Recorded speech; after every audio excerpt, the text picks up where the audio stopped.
अगर आप चाहते हैं कि आपका कुव्वत मदाफ़त में इजाफा हो और कुव्वत मदाफ़त अच्छी हो जाए, बच्चों की भी इम्यूनिटी स्ट्रॉन्ग हो, तो आपने अपने बच्चों को ये रेसिपी जरूर ट्राई करवानी है। और बिस्किट से उनको बिल्कुल भी साइड पे कर देना है, बिल्कुल भी बिस्किट नहीं मार्केट के खिलाने। आपने उनको ऐसी चीज़ें देनी है ताकि उनकी हड्डियाँ मजबूत हो। तो चलें जी स्टार्ट करते हैं। सिंपल सी रेसिपी है, जल्दी से बन जाती है। ठीक है, 1 kg मैंने ली है जी मूंग दाल। आपने नहीं लेनी, साबुत मूंग लेने हैं। ठीक है, इससे टेस्ट अच्छा आता है। तो सबसे पहले हमने कढ़ाई ली है, सिंपल कढ़ाई में हमने इसको मूंग को डाल देना है। साबुत मूंग है, ठीक है, इनको हल्का सा हमने भूनना ताकि इसकी खुशबू आए और थोड़ा सा कच्चापन इसका खत्म हो जाए। इससे क्या होगा कि थोड़ा सा जो इसके अंदर नमी होगी वो खत्म हो जाएगी। तो फिर जब इसको ग्राइंड करेंगे ना अपने उसमें जूसर जग में, वो मसाला पीसने वाला जो हमारा ग्राइंडर होता है उसी में हमने इसको पीसना है। ठीक है, तो आपने क्या करना है, इस किलो के आपको पता है बाहर पीस के भी नहीं देते, तो आपने घर में इसको पीसना है। तो इस तरीके से आपने इसको भूनना है, सिंपल, कोई घी नहीं डालना, कुछ भी नहीं डालना, सिर्फ इसकी नमी को हमने दूर करना है। अच्छा, यहाँ पे मैंने इनको निकाल लिया था, 5 मिनट बाद पीस के रख दिया था। ड्राई फ्रूट मैंने ले लिए हैं। ड्राई फ्रूट आप अपनी मर्जी से हिसाब से ले सकते हैं। ठीक है, मैंने तकरीबन 1 कप सारी चीजें ली हैं। तो यहाँ पे 2 टेबल स्पून मैं देसी घी ऐड कर रही हूँ कढ़ाई के अंदर। मूंग मैंने पीस के रख लिया था साइड पे, साथ ही मैंने अपने फ्रूट काट लिए थे। यहाँ पे मैं जितना ड्राई फ्रूट है मैंने 1 कप ले लिया है।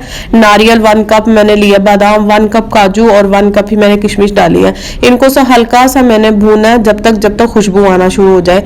बहुत स्लो आंच पे इसको फ्राई करना है, क्योंकि तेज आग पे करेंगे तो ड्राई फ्रूट जल जाएंगे, खुशबू अच्छी नहीं आएगी, तो वो टेस्ट भी खराब करेगी। ठीक है, तो आपने इसको हल्का हल्का भूनना है, थोड़ा सा टाइम लगेगा लेकिन खुशबू आना शुरू हो जाएगी तो बड़ी प्यारी खुशबू आएगी। तो आपने इसको बाहर निकाल लेना सारे ड्राई फ्रूट को। ठीक है, इसी के अंदर फिर हम अपनी पंजीरी जो है हमने जो पीस के रखी है दाल, वो हम इसमें डालेंगे। ठीक है, यहाँ पे ये भून चुका है, अब इसको मैं निकाल लूंगी साइड पे।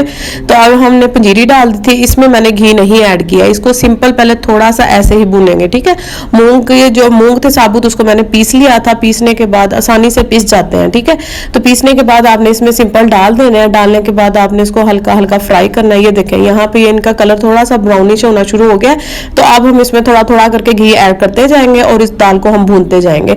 यकीन करें ये बहुत ही मजे की बनती है, सिर्फ इसकी भुनाई पे आपने टाइम देना है दाल की। ठीक है, इस तरीके से आपने घी डालते जाना है और इसको भूनते जाना है। ये मैं देसी घी यूज कर रही हूँ। ठीक है, आपने भी गाय का ले लें, भैंस का ले लें, जैसा भी आपको मिलता है वैसा ले लें, अच्छे वाला। ठीक है, तो आपने इसमें डालते जाना। अपने बच्चों को इस चीज़ की आदत डालें, क्योंकि बाहर की चीज़ें आपको पता है वो आजकल बहुत नुकसान दे रही हैं, और जो भी नया जरासीम आते हैं वो सबसे पहले अटैक बच्चों को कर रहे होते हैं। तो इस वजह से कुव्वत मदाफ़त ही नहीं है, तो हम कैसे बीमारियों का अपना वो करेंगे। ठीक है, तो आपने ये चीज़ें अपने बच्चों को ज़रूर ऐड करवानी है। तो हमने ये देखें भूनते भूनते ये देखें इसने ऑयल भी छोड़ना शुरू, घी भी छोड़ना शुरू कर दिया था। मैं घी डालते जा रही थी क्योंकि मैंने क्लिप काट दिया, बहुत लंबी वीडियो हो जाती है, क्योंकि इसको भूनने में तकरीबन आधा घंटा आपको लग जाता है। अब हमने आग तेज नहीं करनी, हमने मीडियम टू लो आंच पे इसको भूनना है। तो यहाँ पे देखें कलर इसका ब्राउन होना शुरू हो गया। अगर इसको थोड़ा सा और भूनेंगे तो ब्लैक, ब्राउन से ब्लैक होना शुरू हो जाएगा। तो इसलिए यहाँ पे चूल्हा मैंने बंद कर दिया। तो यहाँ पे आपने भी चूल्हा बंद कर देना, लेकिन चम्मच हिलाते जाना जब तक कि ठंडा ना थोड़ा हो जाए। ठीक है, यहाँ पे ये तकरीबन ठंडा हो चुका है। अब जितने ड्राई फ्रूट है ना हम इसके अंदर ऐड कर देंगे। ये देखें मैंने अलग रखे हुए थे भून के, तो ये मैंने इसमें ऐड कर दिया। इसको अच्छे से मिक्स करेंगे। अच्छा, अब यहाँ पे बात आ जाती है, अब यहाँ पे ये ठंडा हो चुका है। उसके बाद आपने, अगर आपको गुड़ पसंद है तो आपने इसमें 1 कप गुड़ डाल देना है। लेकिन अगर आपके बच्चे चीनी खा लेते हैं, आप भी खा लेते हैं, तो आप इसमें 1 कप चीनी पीस के डालनी है आपने। ठीक है, ऐसे नहीं डालनी, वो मुंह में आती है तो अजीब सा टेस्ट आता है। लेकिन आपने इसको ठंडा करने के बाद चीनी ऐड करनी है। यहाँ पे मैं 1 कप चीनी ऐड कर दूंगी, साथ ही मिक्स कर दूंगी। वो क्लिप थोड़ा सा मेरे से डिलीट हो गया तो वो नहीं आया इसमें, तो वो उसके लिए माजरत है। सिंपल मैंने चीनी पीस के 1 कप डाल दी थी, उसको मिक्स कर दिया था ड्राई फ्रूट के साथ है। तो यहाँ पे हमारी पंजीरी हो चुकी है रेडी। बहुत ही मजे की बनती है, झटपट बन जाती है। जरूर ट्राई कीजिएगा और मुझे जरूर फीडबैक दीजिएगा कैसी बनी। और मिलते हैं नेक्स्ट वीडियो में। अपना बहुत सारा ख्याल रखिएगा और मुझे कमेंट बॉक्स में जरूर बताइएगा कि मेरी ये रेसिपी आपको कैसी लगी, पसंद आई है या नहीं आई। फॉलो करना मत भूलिएगा। अल्लाह हाफिज।